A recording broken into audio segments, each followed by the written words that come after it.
Good morning. It is an honor to be with y'all virtually this morning.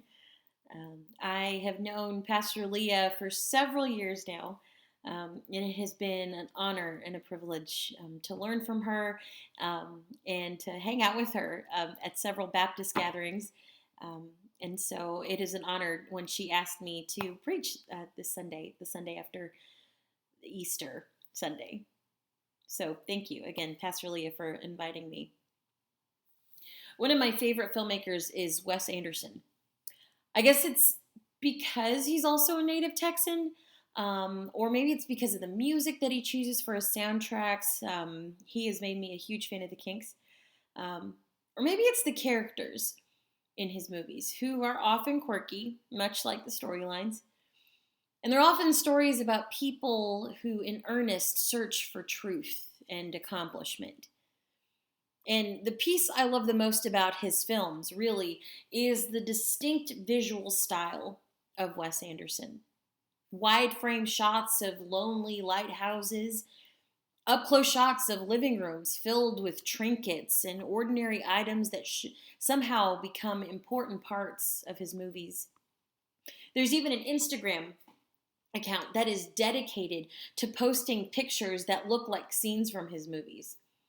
The name of the account is Accidentally Wes Anderson, and I love it. If I could recreate my home with scenes and pictures from this Wes Anderson account, I would. I love the bright colors, the shots of standalone tree houses and lobbies, hotel lobbies with phone booths that time has forgotten. Anderson has this way of reminding us of the little things one finds in our homes, and his camera and vision allow us to see the magic, in a sense, in the mundane. But the thing is, like most social media and all media, his style is curated. The quirk, the well manicured idea of vintage, the chaos, even, all directed by a man with an artistic eye. Even his scenes of chaos in his movies are beautiful. And to the common non Wes Anderson types like me and maybe you, we can tend to miss the beauty in the ordinary. And that's okay, because thank God for art. Thank God for music and paintings and florists and bakers. Thank God for a well poured latte with beautiful foam. It's the little things that make us stop and remind us that we are alive, and in our own mundaneness, we are magic. In this gospel story for today's passage, we don't really know who the two folks are. The passage refers to the pair traveling as the two of them, and later only one of them gets named, Cleopas. So they're not exactly part of the Big 12 or the first three preachers of the tomb at the tomb. And I wonder if they felt left out or forgotten that day on that road to Emmaus. They didn't get to witness the angels in the garden, see the holes in Jesus' hands. And they know Jesus is risen because Mary said it, but they missed it. They missed it. They missed seeing their teacher. They missed their days with their friends and the other disciples. The last 4 days have felt like 4 years. And to be fair, to Mary and the disciples in hiding, Jesus, whether they recognized him or not, appears to them in very obvious ways. Whether it was glowing and clothed or apparating in the middle of a room. But for these two, Jesus comes alongside them as they're walking, cloaked and not glowing, head covered, and it's not that they didn't recognize him. Because in the passage, it says that they stood there sad. And the stranger, Jesus, as we all know as the readers, asks what they're talking about. And why are they just standing there? And I wonder if they just stand there waiting for the other to speak first, because they are so tired of playing the events of the week in their heads over and over and over again, which of course leads to more crying and again leads to exhaustion again. And it's late and Emmaus is still 7 miles out, and all these two want to do is stop and eat and rest. Jesus seems more annoyed than angry at them and blesses their hearts and reminds them of the stories of the First Testament. Stories that these two know by heart, stories that they learned as young boys, reminding them of the promise. And yet, he doesn't leave them despite their not recognizing him. He continues to walk with them as it gets darker.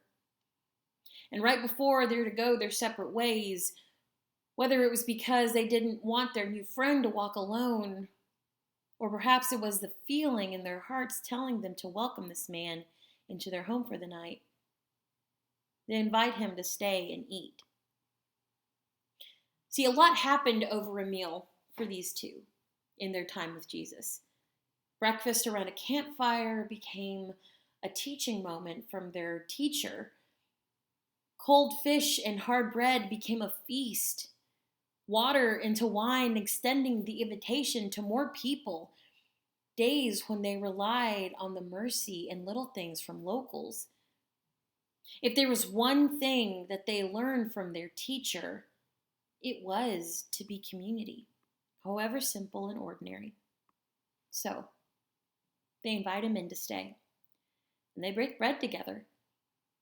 It's, of course, no question they would begin with the traditional blessing, and their friend volunteers to say it.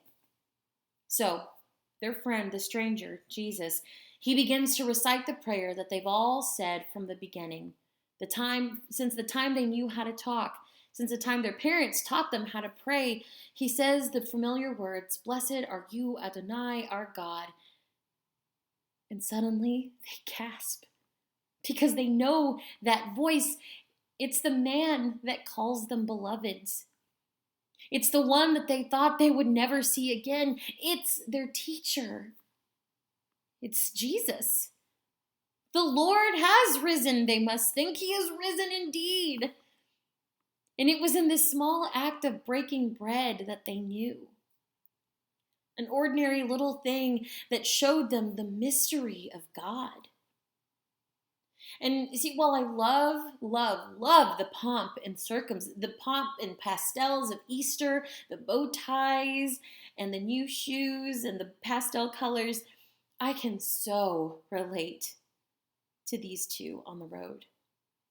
Because I too need reminding of God's presence when it gets dark. When the last few days have felt like years.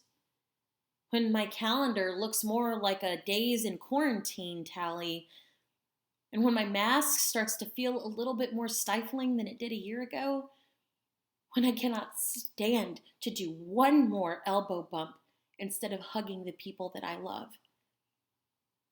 I need reminding that God is with us even after the excitement of Easter Sunday.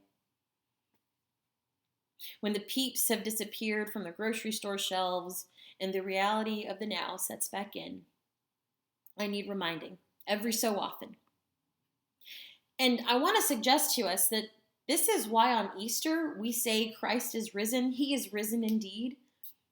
Because we need both Mary and Jesus' followers on the road to Emmaus to say it again and again for us. And friends, that's okay. Because the good news is that Jesus is not an angry God who gives up on us when we stop and sit in our feelings, or when the shine of Easter wears off. This last year, as we have had more time to sit with our own thoughts, listening to the cries of injustice happening around our country, watching videos of Black men dying by the hands of the state, and more troubling news of police going unchecked and unpunished. And all of this asking us to sit with what it means to carry privilege, yes, is a lot. And the good news is that in all of this, God remains alongside us graciously, asking us to pay attention to pay attention to those things that light our hearts on fire, and to not ignore them. Coping with trauma looks different for each of us. And when it keeps us from seeing Jesus' face, he doesn't stop walking. He walks with us and sits with us, and yes, even breaks bread with us still. See, it was in the mundane task of cutting up food that he reminded these two of their belonging to community. Jesus scribbled in the dirt before reminding his fellow teachers that sin and imperfection are not exclusive to one person. This man used everyday, mindless actions and markers of holy moments found in small objects that often got overlooked. Bread and dirt and small seeds and flower petals and pebbles and grains of salt and strands of hair.